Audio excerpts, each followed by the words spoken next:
Welcome to Bash's Magic. No, it's not. If you get this joke, probably not the right talk for you. And you still have time to go to another room. If you don't have no idea what this means, you are definitely in the right place. So quickly, I'm Dwayne. I work with a company called Pantheon. I'll get back to that in a minute. I have, in the last year, fallen in love with crochet. It's like a really fun thing to do. So if you ever want to talk about crochet, please, let's talk about it. I make scarves and hats and whatnot and octopuses. I love webcomics. Always will talk about those. And karaoke. We karaoke'd last night. Why not tonight? Woo! Every night's a karaoke night. All my slides for this talk and everything I'll ever give in my life is probably over at my website, mcdwayne.com. That's actually where you should go right now. Get these slides up. If you go to my website, it's the very top link. Will take you to the description, and there's a link to the slides in there. The slides are actually open for comment from anyone, so I would love your feedback. This is the second time I've given this talk, and I desperately need feedback to make it better for the future. Before I move on, quick talk about Pantheon. Who here is familiar with Pantheon? That's pretty much the whole room. But for those of you who might not be, that are listening on Drupal TV or YouTube later, Pantheon is a website operations platform that helps people that are operating a website, meaning the developers, the designers, the project managers, the stakeholders, have a better communication strategy. As I always like to quote Kelly Albright, DevOps is not about tools, it's about communication, and we really do help with that problem. And we'd love to talk to you about automation. And that's really one of the reasons I'm doing this. But before I move on and talk about why this is automation, ultimately, I just want to put a quick poll of people in the room. All right, everybody raise your hand if you came into this room because you saw the talk description and said, I want to see that talk. That's everybody. Good. We're 100%, almost 100%. We know who doesn't raise their hand now. Who here is a developer full-time? That's all they do is develop. Who here is a designer? Who here is a content creator, writer, editor? Yeah. Believe it or not, I think you're going to get a lot out of this talk. Is there any business people in here? Sales folks? Otherwise? Good. Actually, this is super helpful for folks like you as well.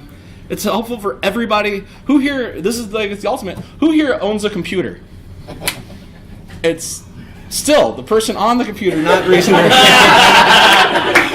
Same person, for those of you at home. Not going to call any names. I have 114 slides-ish. No, we're not going to go through every single one of them today and explain them all in detail, and I'm definitely not going to read them to you. But if you are a novice and you have no idea what Bash is, just sit there. Take some notes. I highly encourage you to take notes. It's the best way to acquire new skills, I think, is to take notes first. If you know a little bit about Bash, open up your terminal. Let's play along at home. About halfway through, it's going to kick in where you can just start playing along at home, and you might pick up a few things. And if you are an advanced user and you know what that says, just do that. If you don't know what that says, count yourself in the one above categories. Slide 106 and below is for you, and we should have some fun with this. So Bash, we're here to talk about the magic that is Bash. And when we think of magic, we think of, well, fun. Like card tricks and kids' birthday parties and wonderful stuff. Or we think of terrifying things that are really complex, that if you know what you're doing with it, this is a really cool card. You can win a game with this card. It's actually legal in current tournament play. But if you don't know what this is, it's just an evil-looking thing that's kind of scary. It's a little bit overwhelming amount of text. Like, what on earth do I do with this? I don't know what most of that means. Looks cool, but it also looks scary. When I was putting this talk together for business users in the room, actually we bounced a bunch of ideas off of one of my colleagues' heads, and Ben, who is in sales, he said, you know what, this thing you're describing kind of sounds like the whole point of open source to me, like smart people leveraging smart tools in an intelligent way. They're tying them together. And it was like this epiphany moment for me. It's like, if I can make everyone get that, then man, I can totally win this. So that's where I kind of base the rest of this off of. Because we are terrified of things we don't understand. It is human nature. If we don't understand a thing, no matter how benign it is, no matter how helpful or friendly or cute it is, we're going to be like this kid and we're going to freak the heck out. Especially when you hear stories like this. Now, this isn't a true story. It turns out this was a giant hoax, so don't worry, this didn't actually happen.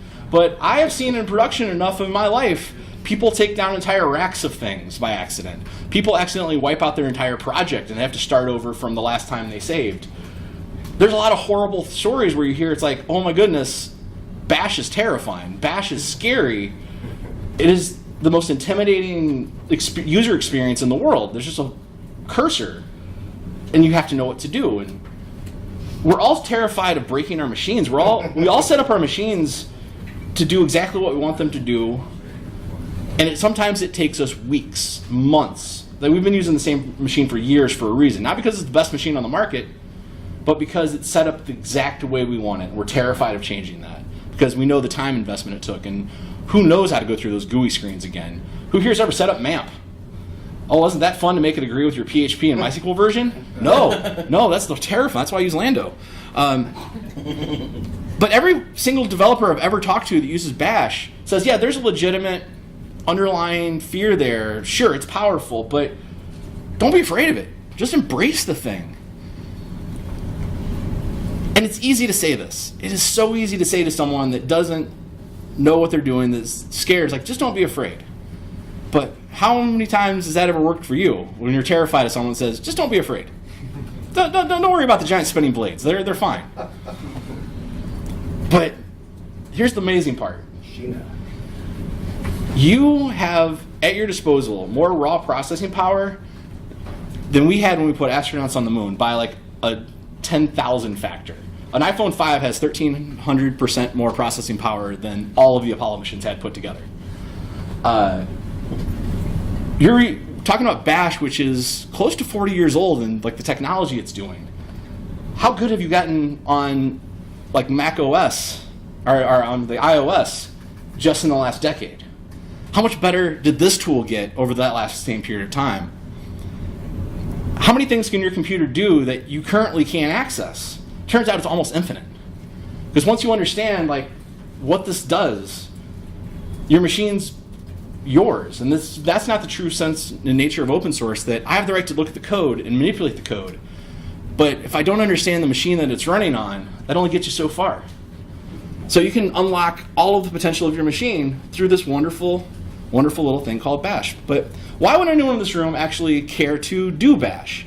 Sure, that's great. That's a wonderful speech. Like, it's powerful, wonderful. I want to empower everyone in the world, and I really do. But I work with a lot of developers in the world, and I train a lot of people at Pantheon, on Pantheon. And I watch people go through GUI screens to do everything. And it's just slow. And I'm like, this is how you live your life. This is how you do all of these things. And there's nothing wrong with a GUI. I will never, ever talk down about a GUI in general. But that GUI was built by a developer. And the developer had a specific goal with that GUI in mind. Not to let you do everything that tool could possibly do. That would be a giant laundry list of click boxes and buttons and whatnot. Their goal was to make the interface intuitive and easy to do the things that you probably wanted to do. And that's awesome. But it can do so much more. And it's also really slow to go in and click buttons. Who here really likes the CMI click button interface and how fast it is?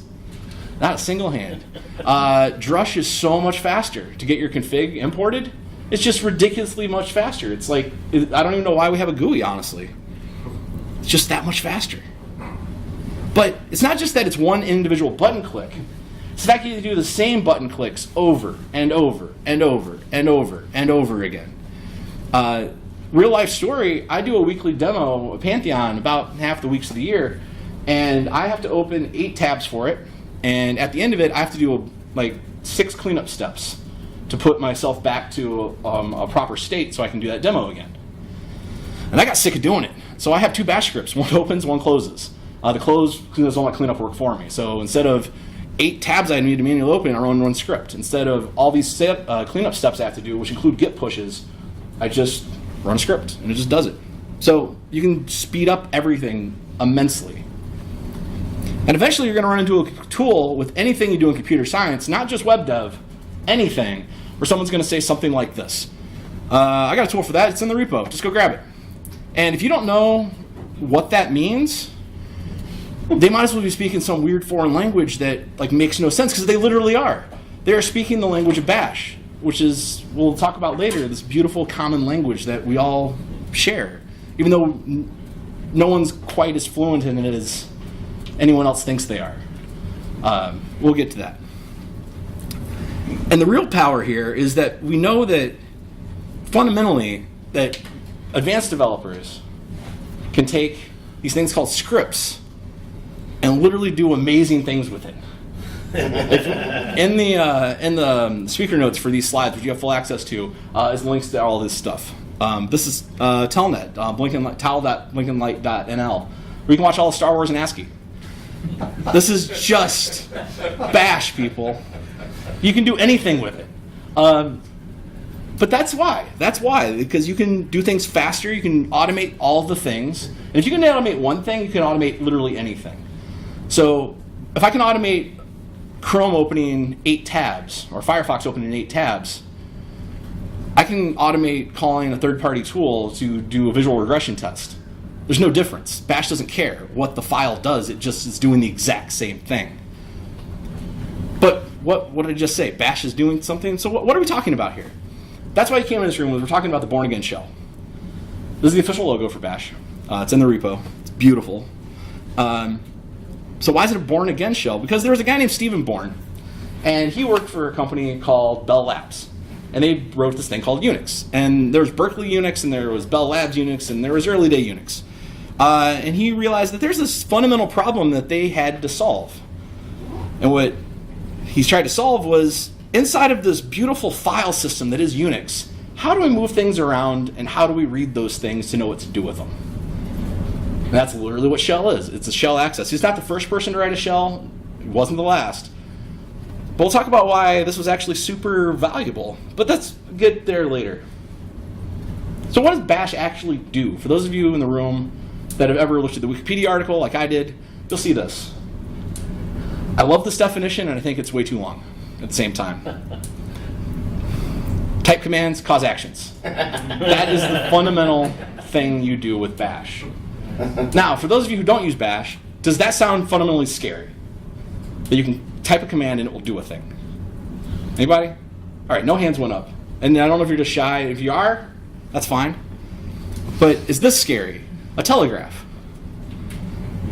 Yes, a little bit. A little bit, because of electricity, I think. You get electrocuted if you touch those wires. By the way, this is Steve Persh's actual grandfather's telegraph machine that he owned, telegraph key he owned. But you have to learn how to type the message. Yes, you have to learn how to type the thing. So it's a little bit intimidating that you have to know how to type on it. But the fundamental idea of a telegraph is very simple. I'm going to send a signal from here to there. That fundamental concept, in and of itself, isn't too scary. That's what I'm doing right now. I'm sending a message from here to you, broadcasting it loudly with my voice. This is just doing electronically from point A to point B. Guess what? That is all the terminal does. It points in the message from point A to point B. And guess what? That's actually all Alexa does. If you look at Alexa's actual documentation, this is my favorite. I dug through a bunch of their docs. This is my favorite, one that actually comes up quickly on Google. Again, the links in the speaker notes. What Alexa basically does, and this is a super simplified version, but it uses natural language processing to write down a text message of what you said. So I say, hey Alexa, what's the weather? It's going to write that down, and it's going to send it off to a third-party service, somewhere else in space, Lambda, whatever. Send it back, and that service makes another text message to send back, and Alexa just reads you that text message. That's all Alexa is a fancy text messaging machine that is hooked up to cool back-end services that can do a lot of really cool stuff. And then Alexa itself can also do interesting things based on that text message, as you can see with the cards and other interesting things it can do. But that's it. We're communicating with our machines. Bash is a way for you to write little short messages directly to your operating system. All it really does with those messages is move files around. And in Unix, all folders are files, so even there it's just moving files around. But it's moving files to folders. Who here is intimidated by moving a file to a folder? No. That's with a GUI, we never would be. That's a silly question, obviously, on the surface. That's really all Bash at its heart is doing. It's saying, I want this file to move over here, or I want to read that file and figure out what the heck to do with it. We'll get to what those headers mean and why headers are important a little bit later when we talk scripting, but That's all we're really doing. We're going to move it around and then read the file and figure out what the heck to do with it. It's ubiquitous. So I use this computer because it's like, well, it computes for you. It does the thing that the file says to do. But even Windows got on board with this, with the Linux, Windows 10 Developer Edition with the Linux subsystem, because they're like, yeah, you're right. This is the most ubiquitous system that ever gotten written in the history of the world. And if you can use it in one place, you can use it everywhere on every machine you ever touch for the entire rest of your life, thanks to Linus Torvald. But it's not just machines that you're actively logging into as a sysadmin and typing on. Who here uses a build system of any sort? All right. Who here doesn't really know what those things are? And it's fine if you don't. Awesome. In the dumbest, simplest terms I can put it into, not dumb, in the simplest terms I can put it into, which for me is like, it is a bash script running on a machine you don't own. That is pretty much all Circle CI is. There's configuration for it. Sure, there's knobs and whistles and bells, but how do you make a script run on one of these? Oh, you give it a script to run. And then put a little things around it to say, oh, you can authenticate as me, and oh, you can get into this GitHub repo, and you can have access to push to here. Fundamentally, it's just bash with, again, knobs and whistles around it. But if you understand what those files are and how to read them, the human readable versions of them, then you're doing the same thing bash can do. And if you can do it, bash can do it, and it can automate it. That gets me very excited overall. So from here on out is a tutorial on the basics of bash. And again, if you are a bash user every day, skip slide 106 and just start reading. And I guarantee you will probably get something very important out of that for the rest of your life. For everyone else though, again, if you're brand new to this, know that you can do these things. If you're on a Windows, Mac, or Linux machine, just open it up. It's the terminal. It's beautiful. There's a billion different kind of terminals. I will say bash, it was one of the solutions. Oh, I forgot to say why it's called bash, because we talked about the born again shell. Sorry about that. So Stephen Bourne wrote the shell for Bell Labs. In 1988, a guy named Richard Stallman was working with his team and said, you know what, shell's a really good idea. We should rewrite this and make it open source. So they wrote a new open source one and said, what should we call it? Well, the born again shell. Bash. That's why Ben Bash is literally on every machine you'll probably ever touch, somewhere on that machine. It literally comes from the heart of open source, from the GNU movement. We have the right to tear this thing apart and rebuild it on our whatever purpose we want to look at the code, to manipulate it. Bell Labs said we couldn't. They just wanted us to use it. We got to extend this guy's work, and it was written by people like us, by open source nerds. I was just at Nerd Summit. That joke played better there. Nerd Summit up in Amherst. But bash is everywhere. So just open up a bash terminal. If you're on Windows, you're going to have to either install the Linux subsystem or get bash. Just download Git, and you get a beautiful bash client there. Is it full featured? No. Does it work? Yeah. Can you do everything with it? Yeah, you're running into issues around Composer, actually. But we'll get there. So how the rest of this entire deck is laid out are these 4 general ideas that I'm going to walk through. And then there's a bunch of best practices, and then I'm going to tell you a little bit at the end of how you can do this very, very safely without any fear of messing up anything on your computer at all, and just how to have fun with it. Because once you embrace it, it's actually super fun to make your machine do anything you want. Now, if you have no idea what this is, it's intimidating as heck. This is like literally a terrifying screen. If you know what this is a beautiful display of the access rights, who owns my code, like a lot of metadata around it, and it's just a beautiful view of the world. But again, if you don't know what this is, it is intimidating as heck. So let's start from the very, very beginning. The first thing you see on here, at the top or at the bottom, is, well, where you type at. On most machines, it is just default configured to tell you in this order: computer name, current directory, user, and then you get the $sign. You type after the $sign. So a lot of scripts you look up in your life will start with the $sign. Don't copy the $sign. That'll mess things up. That tilde is a shortcut. It just says, that's your home directory. So, and you look at your file system, it just shows you where home is for you. It's probably your name. This is for me. Standard commands. So, again, we're talking about moving around a Unix file system. So one of the first commands anybody ever learns is pwd, present working directory. I've kind of rewritten what Manual told me as if I was talking to Alexa. Because, again, that's all I'm doing. I'm sending short messages to my computer. So, hey, Bash, show me where I am. That's all pwd does. Hey, Bash, what's in this folder? It's ls. Just like, show me what's in here. Hey, no, I meant show me everything in this folder. And then we get to these wonderful things. The dots.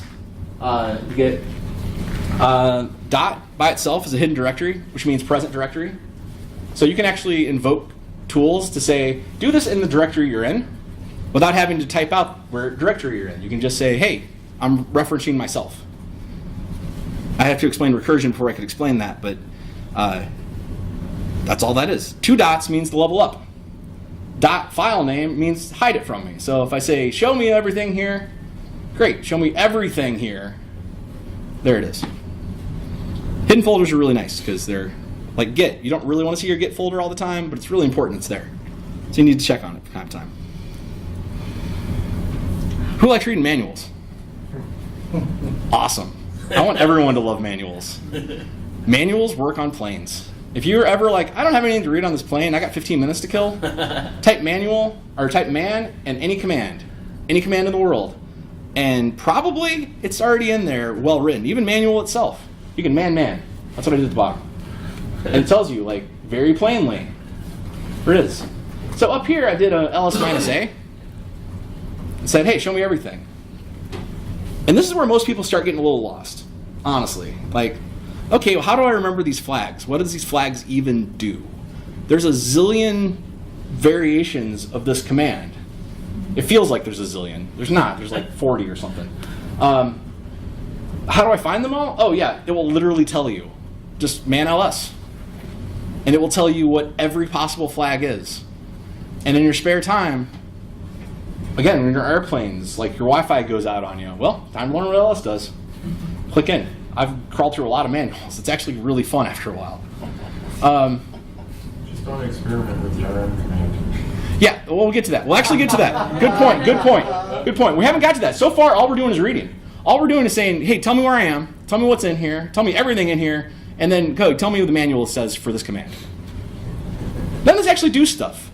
Hey, I want to move around. Move into a different directory. Move in one level up.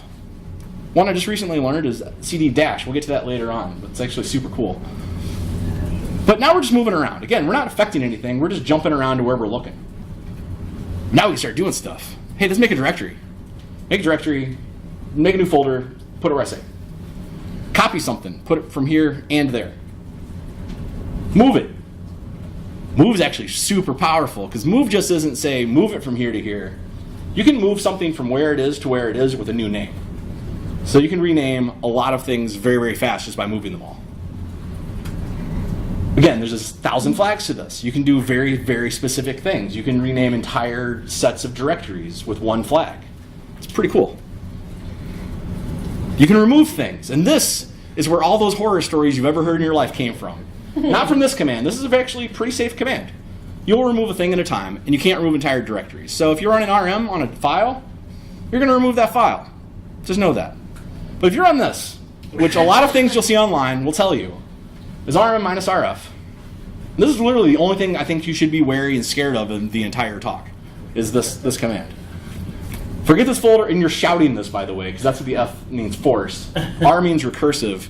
Everything below here, too. So if you changed to your root directory and ran this, you're done. You've just erased your machine.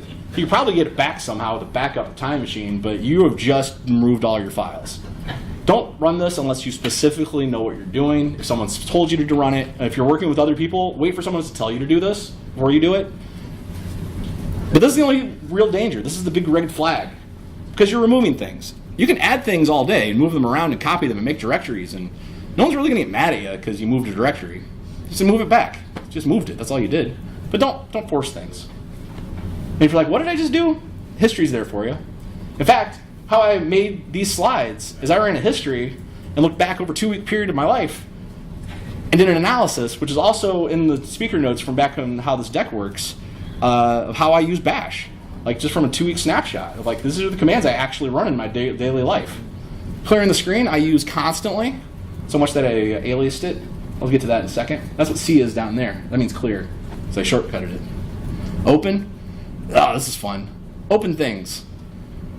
You can interact with the whole rest of your machine from bash. Like I could jump to my my spotlight view and type in Firefox, or I could hit FF and be right back into Firefox. And I can throw other things at the end of this, like what's it, mid HTTPS camp.org. And I misspelled it, but that's a live demo for you. But they're not here to see me type. Anyway, the point is it does it. So you can start experimenting with like, can I open this app to this state? Probably you can. If there's a way you can manipulate it manually to get through the GUI, there's probably a way to open it in that state. Is it that useful? I use it every day of my life, so I think so. But that's the basics. These are the basic things bash does. If you master these like 8 things, 9 things, wow, you're on a really good path. And 9 things is not that hard to remember. And especially since there's things you already are doing anyway with the GUI. There's no new concepts in any of this stuff. RM minus RF maybe, but that's like move to trash and delete the trash folder itself. Like, so don't do that. Applications and tools. Again, this comes out of the GNU world. GNU world is all about sharing your tools. Let's make tools together to make everything better for ourselves. And some of these are just built in. grep. Who uses grep on the regular? Oh yeah. For the rest of you who don't, learn it. And once you learn grep, it's the best search tool that ever got made by humans. I didn't say I was good at it. It sounds pretty amazing. Now, it only works on files it can see, but you can easily run a grep, the term, and again, there are a zillion ways to use this. I run grep R, and I don't remember all the flags, but it throws like 5 flags, and it tells me exactly the view I want with a count included. But I don't remember what those 5 things are off the top of my head, but we'll get to why I don't remember those things a little bit later. Curl, one of the most useful tools on earth. Just pull it across the internet and display it, but don't just curl and display everything. That's kind of madness. Curl minus capital I use literally on every website I touch to see if the headers are right and to see if varnish is working. On Pantheon sites, that's how you test varnish, see the age of varnish. It's just in the header, it just tells you. And it's super fast, I don't need a GUI for that. Eventually you'll hit the need to edit a file on the system, and that's why we built Vim, or VI, or however you pronounce it. This is actually, if you man VI on a Mac, it will tell you it's Vim. I don't know why, I don't know if that's an error or what. But that's what it says. And I get it. If you've never touched VI before, it is intimidating because this is literally how you go through it. I do insert, escape to go to command mode, kill on WQ to right quit, or just Q. Yeah, so it's like a bunch of hotkeys to learn. But it's worth learning. I am here to tell you, this has saved me a numerable amount of hours since I started trying to use it. Because I don't have to go to another tool. I just like, all right, I want to edit this thing. VI that thing, jump to exactly where I want to go because I remember the hotkeys of how to jump around, and edit it, save it. I am back to my terminal, back to whatever I was doing. It's super, super powerful. There's also Nano. If you have no idea what VI is and you don't want to learn a bunch of hotkeys, Nano is just, well, it works. It just works. It's just there. It's another editor. Literally, that's why it's called Nano. And there are thousands, maybe millions of other tools you can add. Like, if you're that looks terrible, doesn't it? Brew. Brew is awesome. If anybody tells me about a new tool, the first thing I do is brew install that tool name and see if it works. Sometimes it does, and then I just have a new tool that's awesome. Other than that, I have to go to the GitHub. I got to figure out how to install it, and blah, blah, blah, blah, blah. Linux, it's apt-get. Or not apt-get, apt. Apt install. I guess I should update that too. Writing this late at night. Brew install, you just tell it to install the package and it will. Things I've installed that I think are super useful is Calculator. Calc. Calc is an amazingly powerful calculator that's, I think, easier to use than figuring out how to type the buttons Because who has a keypad anymore with the numeric keypad? Yeah. So a few people, sure, but this is my entire office, a MacBook Air. I'm not joking. Everything I do on this machine. Like I'll do it on my home machine. That's true. Git. Who uses Git for everything? Good. Everybody should use Git for everything. Git is the best way we've ever figured out version control for all humanity, especially for sharing. I firmly believe that. Not one probably everyone knows. DuckDuckGo has a command line interface, which is just amazing. So DuckDuckGo let's see, MidCamp. And this is useful for okay, that's kind of great that I can hit one and then open the MidCamp site. Sure, that's useful. But where I use this all the time is git rebase. Rebase is probably the wrong one. Git cherry pick. Cherry pick. I don't remember how cherry pick works all the time. So, I'm just going to look at the documentation really fast. In fact, a lot of Git documentation, DuckDuckGo will just put as the first thing it sees. Put that. All right. I'm just nerding out about tools I like at this point. I mean, it's not links, but I'm going to speed up. What? I said it's not links. It's not like a full web browser. But. Yeah, no, sure. It's not links. It's not links, but DuckDuckGo is awesome. It's my standard, so I just standardized in my browser and in my terminal. Drush. I don't think I have to say much about Drush. But if you use Drush and you're not tapping into the rest of what Bash can do, you are missing out. Oh, man. WP-CLI. Same exact comment, but for WordPress users. Composer.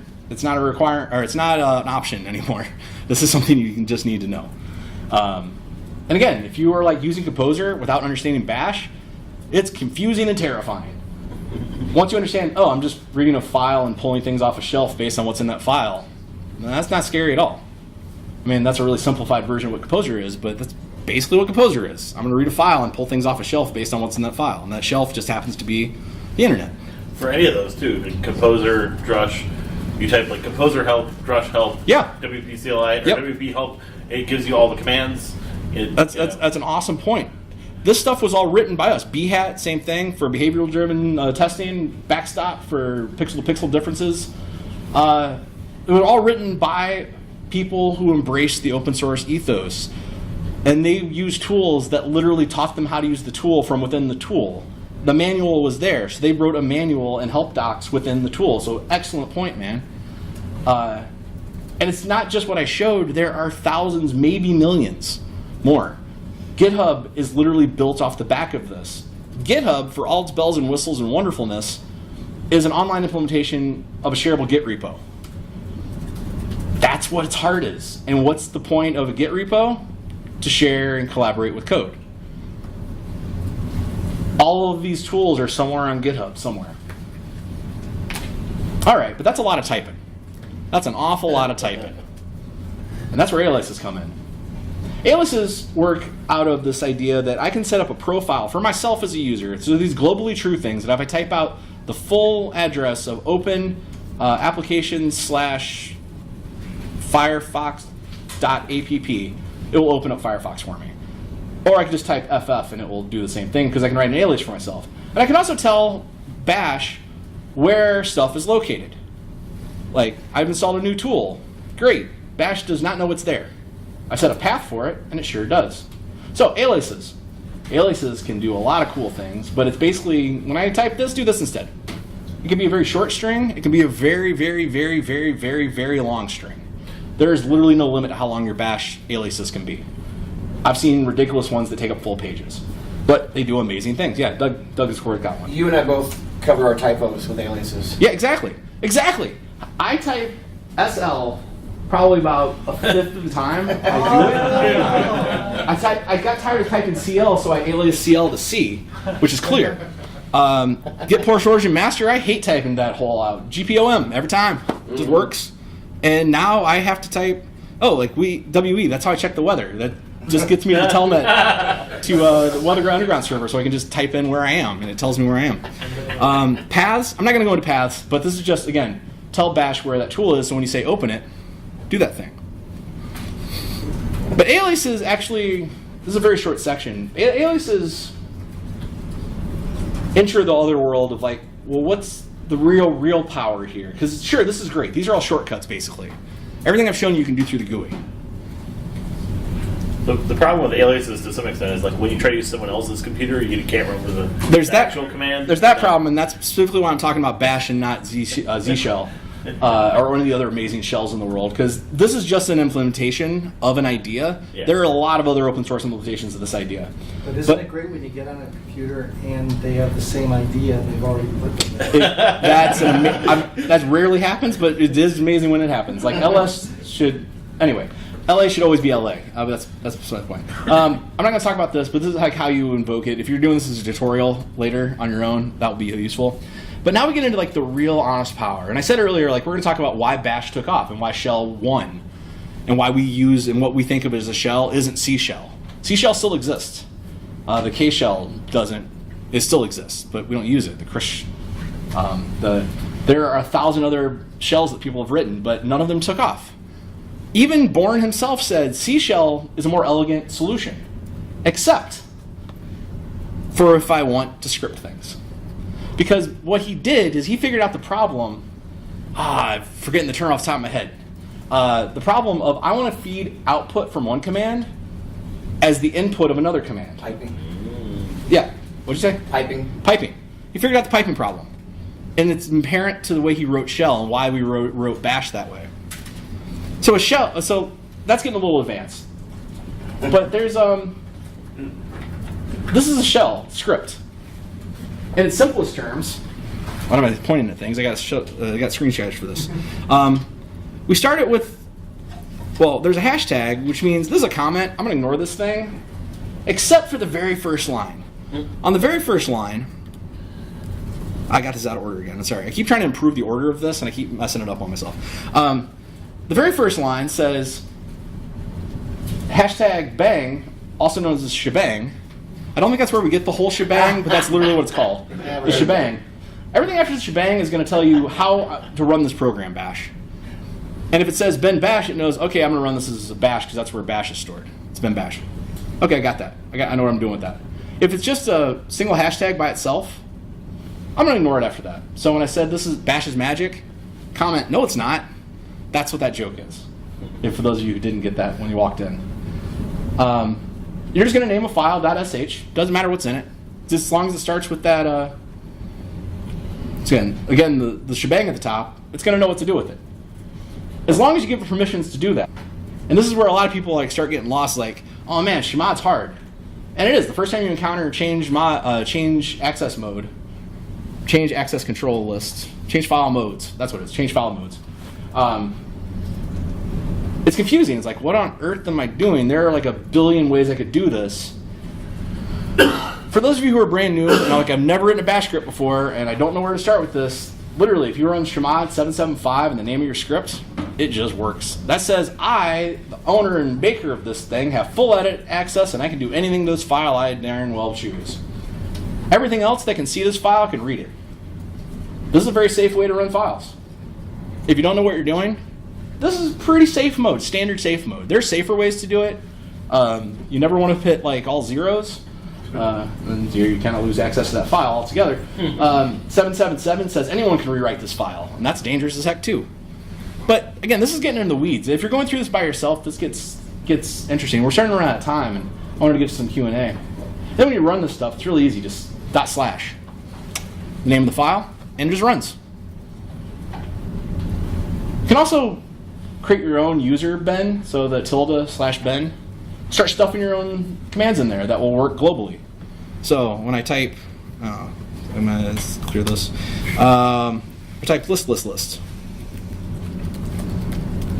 Did I fix this? I hope I fixed it.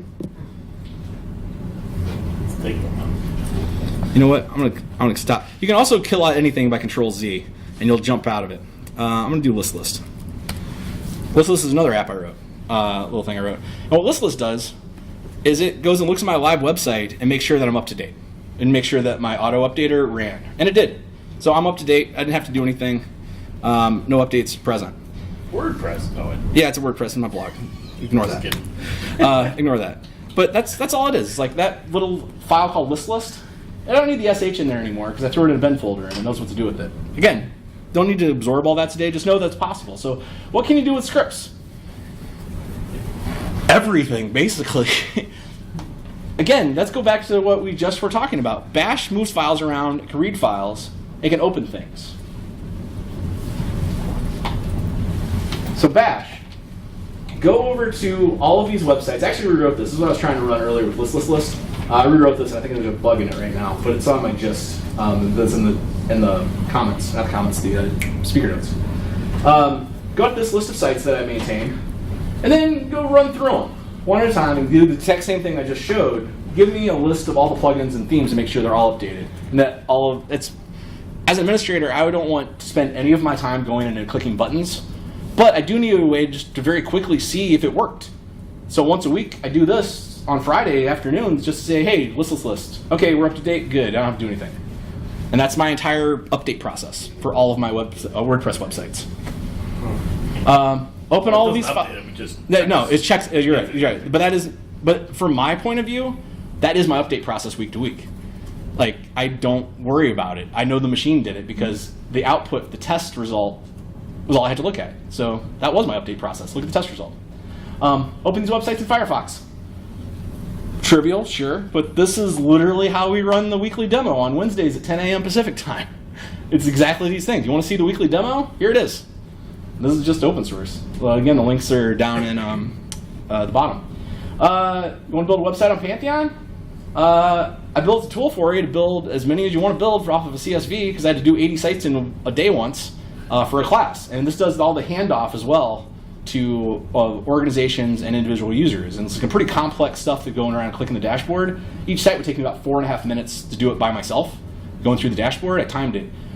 This script run takes 2.5 minutes per site, but I only have to run the script once, and it does that times as many sites as I have in CSV. And I'm done. Post content and test it with Behat backstop before I push it to production.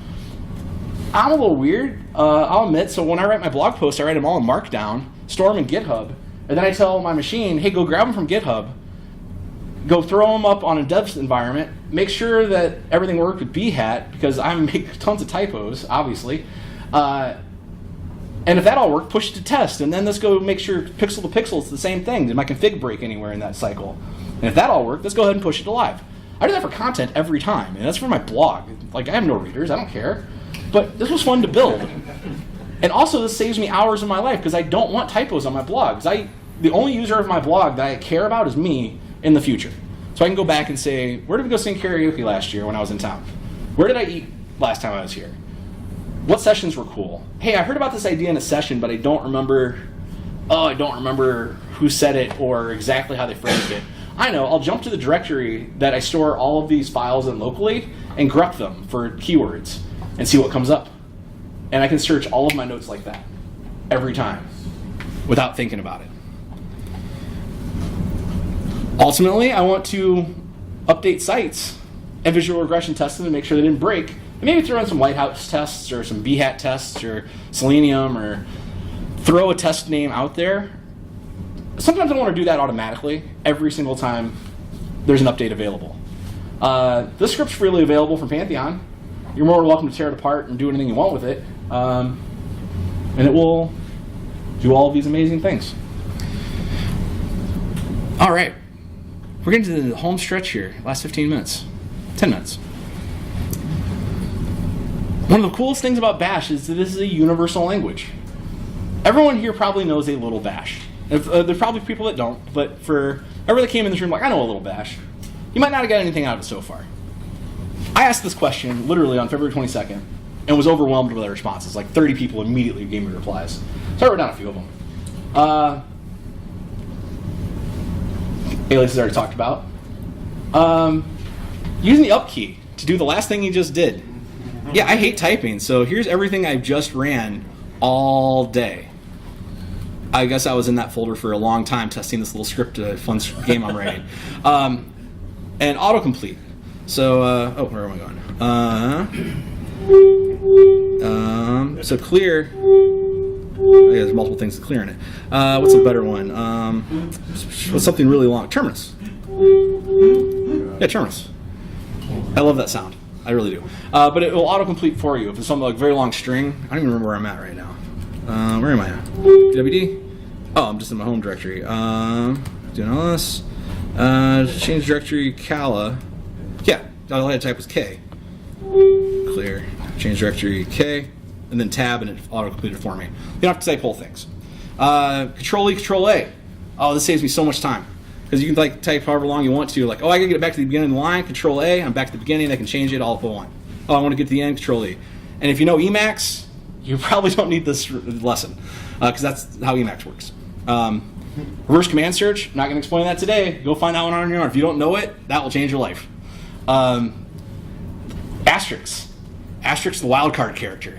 This is how that guy supposedly deleted everything on his servers. Is the rm-rf asterisk from a root directory. And it says everything.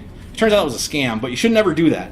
But at the same time, I'm going to do this live. Screw it. So change directory to my desktop. Desktop. And I'm going to ls. Oh man, I got a ton of screenshots. So I'm going to rm-rf screen. And then, and I'll ls. And I got no screenshots. Oh, nice. Yeah, because I don't need screenshots. I already used them for something. That's why.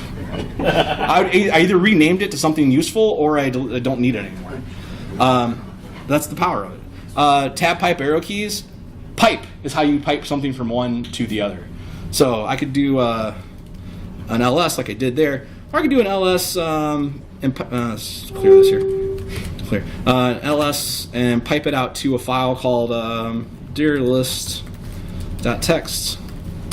And now on my desktop, there's something called it's cat dearlist. That's a trivial example, but instead of copy pasting, I just said, hey, put it directly there. It's like one extra step I can cut out of a process because I can just say, just put it there. But I can also say, do this and that, or run this and then put the output from that in here. There's a zillion ways to think about this stuff, but that stuff's all helpful. If you're like, I would like a really awesome bash profile that saves me a lot of pain and trouble, but I don't want to write it myself, guess what? There's a lot of examples. This is my favorite one that anyone's pointed out. If you even have a bash profile right now that you're like, I could use some updates on that, go dig out ideas.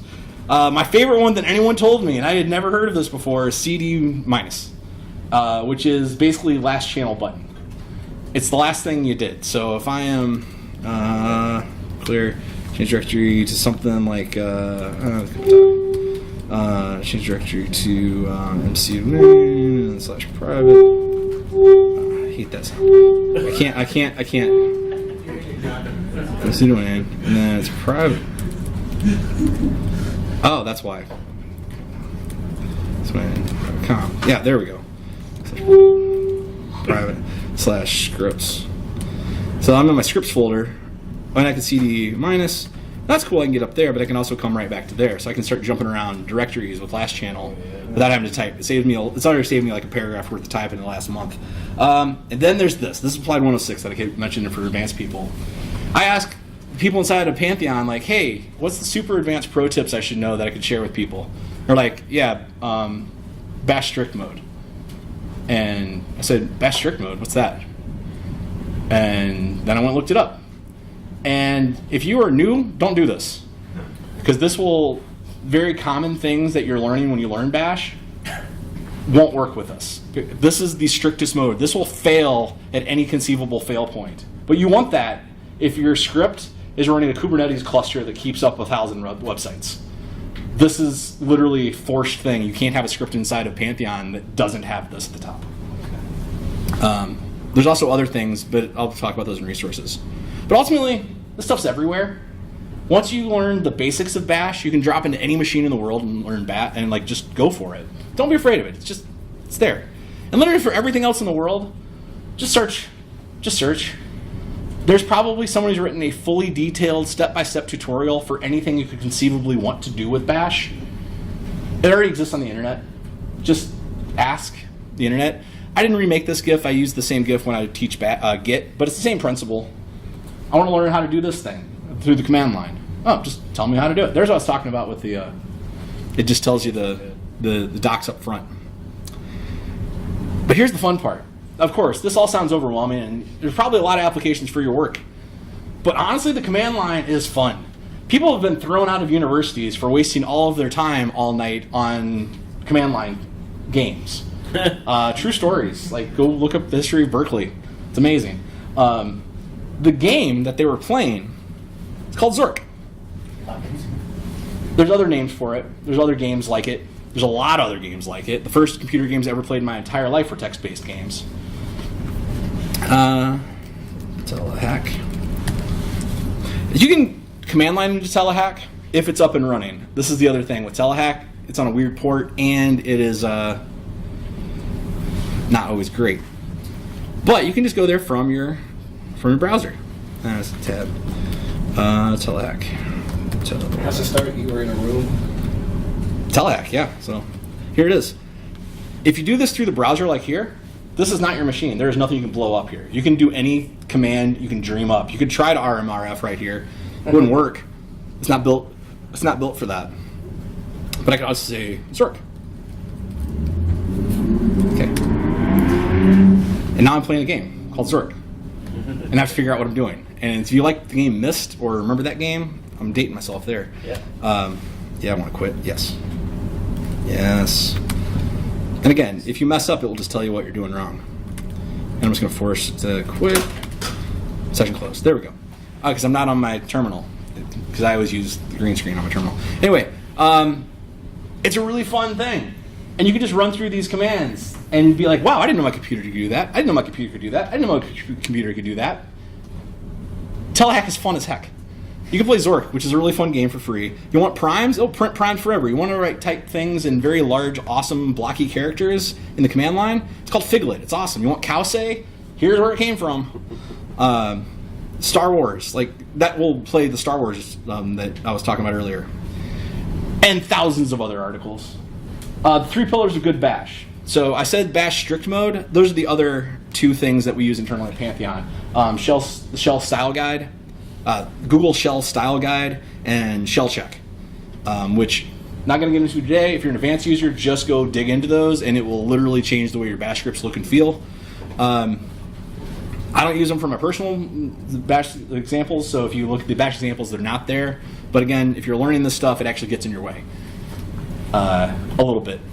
And that's really all I had to say, and it took me like an hour to say it, so... This is the part we're supposed to clap along with these guys. But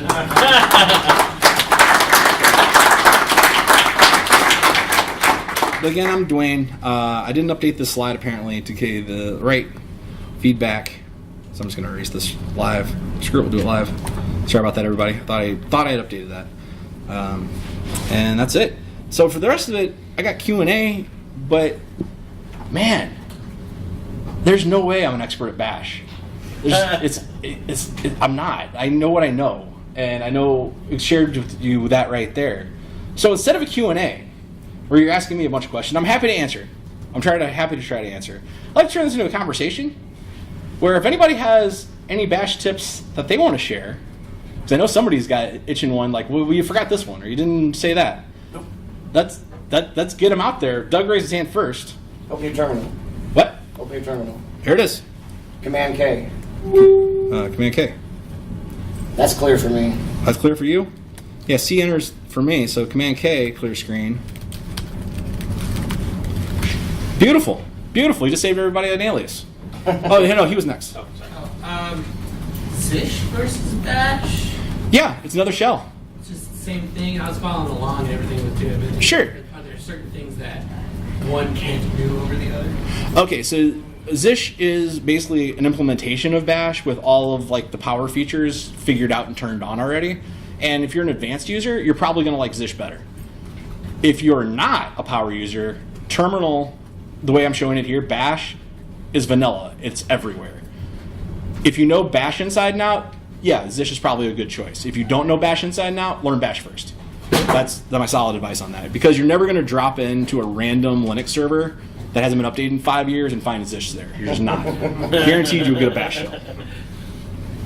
Jack. So in addition to Control E and Control A, Alt arrows let you skip words on your... Oh! Let's try that. Just like word processors, yeah. So, what do you say? Alt? Alt left?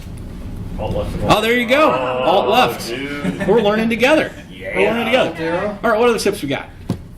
Yeah, left Double and right. bang runs the previous command. Double bang, previous command. So let's run a yeah. command real quick so I actually run something. You could just control K. You know what? No, actually, no. On a Mac, it doesn't. No, you have to go to the beginning of the line. Oh, It only Control A, kills Control once K. after. Oh, you're right. There we go. It's Control A plus Control K. Does exactly that. I did not know that. I literally learned that right now in front of you. So we're looking at the. Control K clears the line after where the cursor is. So if you we'll do a couple Control of K, go back to LSs. the beginning, LS, Control K LS. clears the rest. And change directory up to. And then say bang bang. Does what? Oh no, it bang bang for me. I think it's just bang. No, bang bang runs. Bang, bang, It ran the bang, previous yeah. command. It worked. You ran it. It ran CD. Oh, because where I'm at is up 2 levels. Yeah. You're absolutely right. Yeah. I mean, you have an alias CD dot dot dot. Uh, It's a dot dot slash dot Bang dot. bang reruns here? CD. I think it's CD. No, I don't. Dot dot dot. No, I don't. I don't have that alias. What else we got? I have a question. Oh, okay, sure. You have a whole bunch of knowledge in this room, obviously, and not all of it's me. Is there ever an issue or a way to make sure that you do not overwrite when you're doing aliases, overwrite another command? When you say override another command, wait. So like Make your own grep. yeah, let's say you did an alias that said rep, and there's a thing that's called grep. Oh. There's something that stops. Yeah, that is a built-in mechanism because grep can't be set as an alias because grep already exists in the dictionary. Bash has its own dictionary of like what things mean, and grep is one of those special words. Like you can't like calc. If you have calc installed, you can't make a calc alias because it will be like I don't know what this means because I already know what calc means. So then once you try to run it, it just ignores it. Like if you put it in the file. When you source it, Yeah, it'll we source out. Let's try it. And when you source it, it'll tell you the line number of your bash. Bash underscore profile. So I have an alias for bash underscore profile is open my bash profile. Nice. I keep meaning to shorten it, but I don't. That's a good So alias grep. Let's do grep. Let's just try grep. Equals grep. Yeah, let's make it grep r. Grep. Yeah, grep r, which is another alias I have. So let's save it. Oop. And now, where am I? PWD? Because you ever get lost, just ask yourself where you are. Source dot bash underscore. I guess I have multiple bash things there. Love that sound. So I sourced it. Now if I run grep, No way. grep, Yeah, I think you can do that. It's dangerous, but you can do it. I would have thought it would have said something. Yeah, me too. Wow. no, okay. So grep r did that. So Bet money on that. I thought that was a reserved namespace. So the answer is no. It will not save you from yourself. So be careful with your aliases then. We just learned that real time. I did not know that. I honestly thought, because can I alias calc? If you do that and then just and then you erase it from your profile or something, then it will, like every time you open a new session, it evaluates your .profile. Mhm. So if you do that, then it's no big deal because you can just get rid of that line and then open a new session and it will work.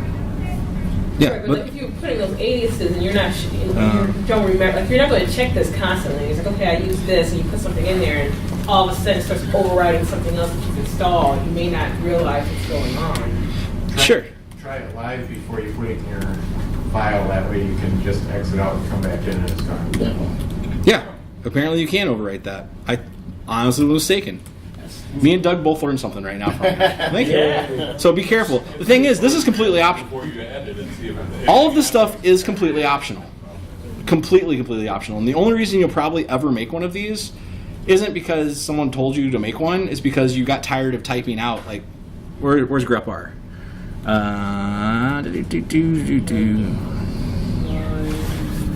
59. 59. Thank you.